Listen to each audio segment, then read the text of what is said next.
नमस्कार, मैं अंजना और आप देख रहे हैं हरियाणा लाइव टुडे। आइए बढ़ते हैं इस वक्त की बड़ी खबर की ओर। अशरफ कर गया महालक्ष्मी के 30 टुकड़े। बेंगलुरु कांड की खौफनाक कहानी, सरकार भी घिरी। बेंगलुरु के एक फ्लैट में 30 टुकड़ों में मिले महिला के शव के मामले में बड़ा खुलासा हुआ है।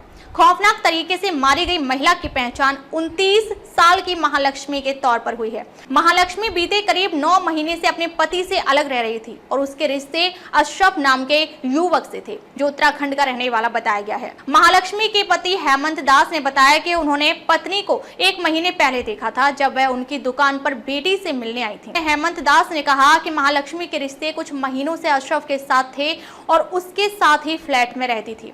महालक्ष्मी का शव फ्लैट में ही 30 टुकड़ों में पाया गया था। इस कत्ल के बारे में तब पता चला जब लोगों को बदबू आई और दरवाजा तोड़ा गया। अंदर जाने पर पुलिस के भी होश उड़ गए और महालक्ष्मी का शव बुरे हाल में टुकड़े टुकड़े पाया गया। इसकी तस्वीरें भी सोशल मीडिया पर वायरल हैं, जो इतनी विभत्स हैं कि उन्हें यहाँ प्रकाशित भी नहीं किया जा सकता। हेमंत दास ने कहा कि अशरफ और महालक्ष्मी ने उसके खिलाफ पुलिस में शिकायत दी थी, जिसके चलते वह बेंगलुरु नहीं जाता था।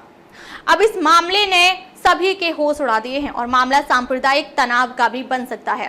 भाजपा ने राज्य की सिद्धारमैया सरकार पर आरोप लगाया है कि इसलिए कांग्रेस लव जिहाद कानून का विरोध करती है, क्योंकि उसे एक वर्ग को ऐसी ही छूट देनी है। यही नहीं, बाहरी बनाम कर्नाटका का भी मामला बन गया है। भाजपा का कहना है कि सिद्धारमैया के शासन में इस तरह कर्नाटका मारे जा रहे हैं। हेमंत दास ने बताया कि महालक्ष्मी के साथ उसकी शादी करीब 6 महीने तक चली, लेकिन कुछ महीने पहले दोनों कई मसलों पर विवाद के चलते अलग हो गए थे। हेमंत दास ने दावा किया कि उनकी पत्नी अशरफ नाम के शख्स के साथ अवैध संबंध में थी। अशरफ बेंगलुरु के नेलामंगला इलाके में एक नाई की दुकान में काम करता था। उन्होंने कहा कि मुझे संदेह है कि अशरफ ने ही यह कत्ल किया है। इसकी वजह ब्लैकमेलिंग का केस हो सकता है, जो कुछ महीने पहले ही महालक्ष्मी ने उसके खिलाफ दर्ज कराया था।